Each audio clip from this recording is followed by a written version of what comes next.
Dear students, நம்ம next பார்க்க போகிற டாபிக் என்ன அப்படின்னா ஈகோசிஸ்டம் சர்வீசஸ், அதாவது சூழ்நிலை மண்டலத்தின் சேவைகள். அதுதான் பெனிஃபிட்ஸ்னு கொடுத்துருக்காங்க வித்தின் ப்ராக்கெட்டில். So ecosystem services are defined as the benefits that people drive from nature. Ecosystem services அப்படின்றது எப்படி வரையறுக்கப்படுது அப்படின்னு பார்த்தீங்கன்னா, மக்கள் இயற்கையிலிருந்து பெரும் நன்மைகளாக அது வரையறுக்கப்படுகிறது. ராபர்ட் கான்ஸ்டன்சா இட்டால் 1927 ராபர்ட் கான்ஸ்டன்சா மற்றும் அவருடைய குழுவினர் என்ன பண்ணாங்க அப்படின்னா, ecosystem services are the benefits provided to human through the transformation of resources into a flow of essential goods and services. அதாவது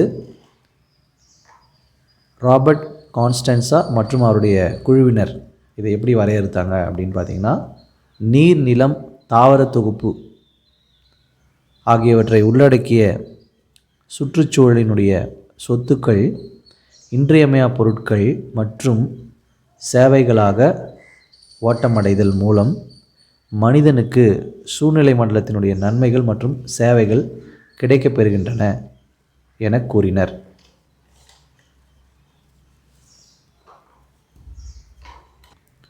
ecosystem services are the benefits provided to human through the transformation of resources.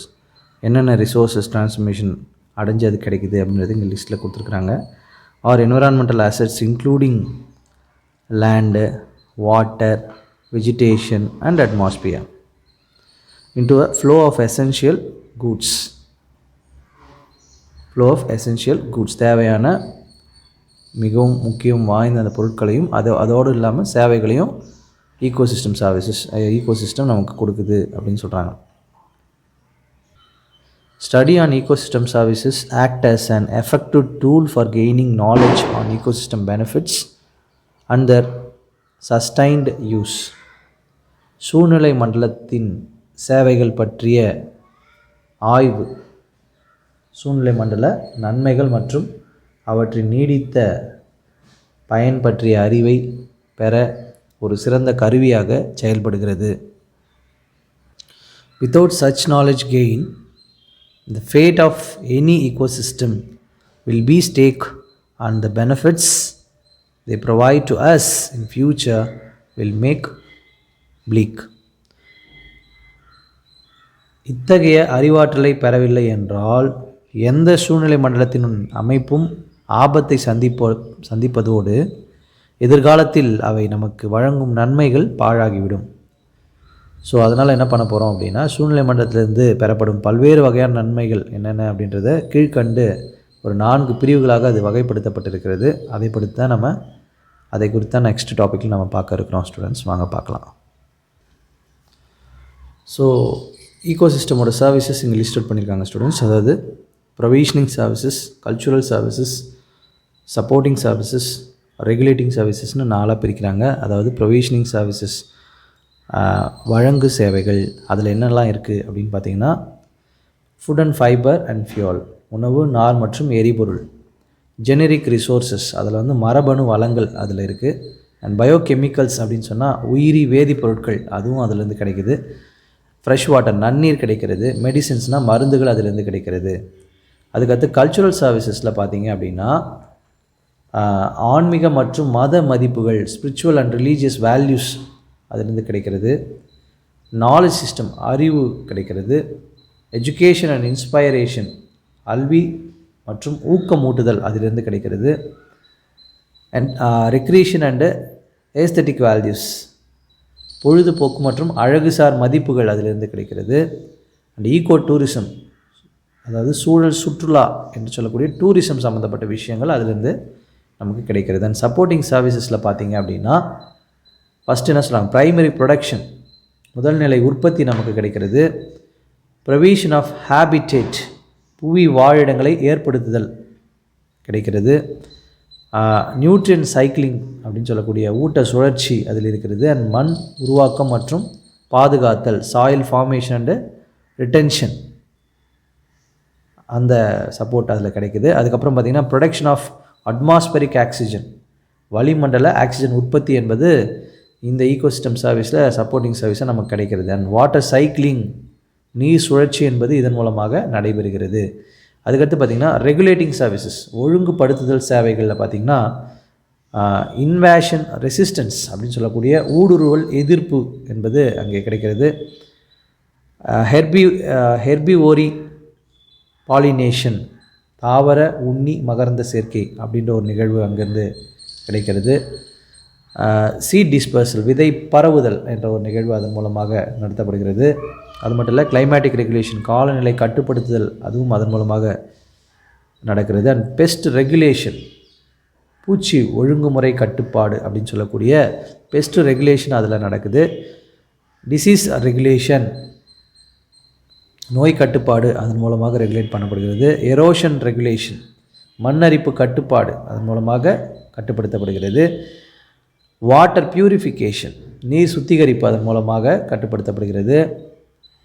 Natural hazard protection, இயற்கை தீங்கு பாதுகாப்பு.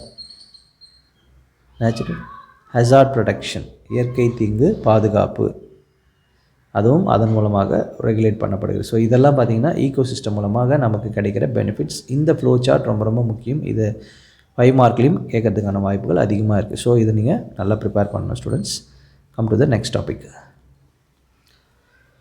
Dear students, இப்போ நம்ம பார்க்க போகிற topic என்பது to you know அப்படின்னு சொல்லக்கூடிய ஒரு கான்செப்ட்.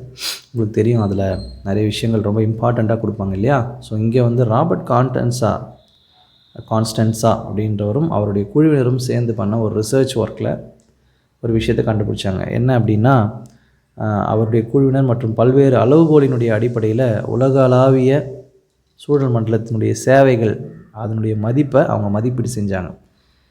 என்ன மாதிரி ஈகோசிஸ்டம் சர்வீஸை கொடுத்துட்ருக்கு அப்படின்றத வேரியஸ் பேராமீட்டர்ஸை வச்சு அவங்க எஸ்டிமேட் பண்ணாங்க. ஸோ அதை பற்றின விஷயம் தான் நம்ம பார்க்க போகிறோம். ஸோ அவங்க சொன்னபடி பார்த்திங்கன்னா 1997 the average global value of ecosystem services வந்து எஸ்டிமேட் பண்ணப்படுது. அப்போ அது எவ்வளோ இருந்துச்சு அப்படின்னு பார்த்தீங்கன்னா $33 ட்ரில்லியன் அது இருந்துச்சு அப்படின்னு சொல்லியிருக்கிறாங்க.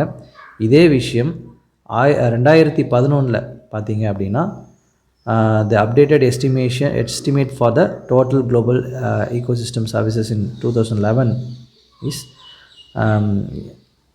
$125 ட்ரில்லியனில் $1 இருந்துச்சு அப்படின்னு சொல்கிறாங்க.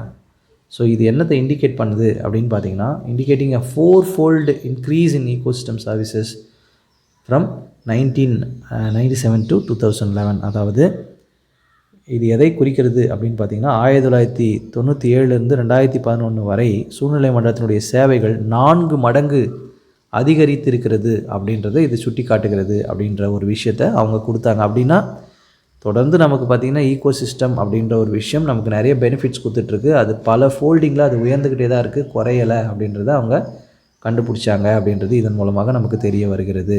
ஸோ ஈகோசிஸ்டம் அப்படின்றது ரொம்ப முக்கியமான ஒரு விஷயன்றது நம்ம இதிலேருந்து தெரிஞ்சுக்கலாம். ஸோ எதையுமே வேல்யூவேஷன் கொடுக்கும்போது தான் அதனோட இம்பார்ட்டன்ஸ் நமக்கு தெரியுன்றதுக்காக பண ரீதியாக இதை மதிப்பிட்டு சொன்னாங்க. ரொம்ப சிம்பிளாக சொல்லணுன்னா 1997 $33 ட்ரில்லியன் இருந்திருக்கு இந்த ஈகோசிஸ்டம் பெனிஃபிட்ஸோட சர்வீசஸ். அதே வந்து 2011 வரும்போது $125 ட்ரில்லியன் உயர்ந்துருந்துச்சு அப்படின்றதையும் அங்கே சொல்லியிருக்கிறாங்க. ஸோ இதுதான் நம்ம இதன் மூலமாக தெரிஞ்சுக்கிற ஒரு விஷயம் ஸ்டூடெண்ட்ஸ். வாங்க நம்ம நெக்ஸ்ட் டாபிக் போகலாம்.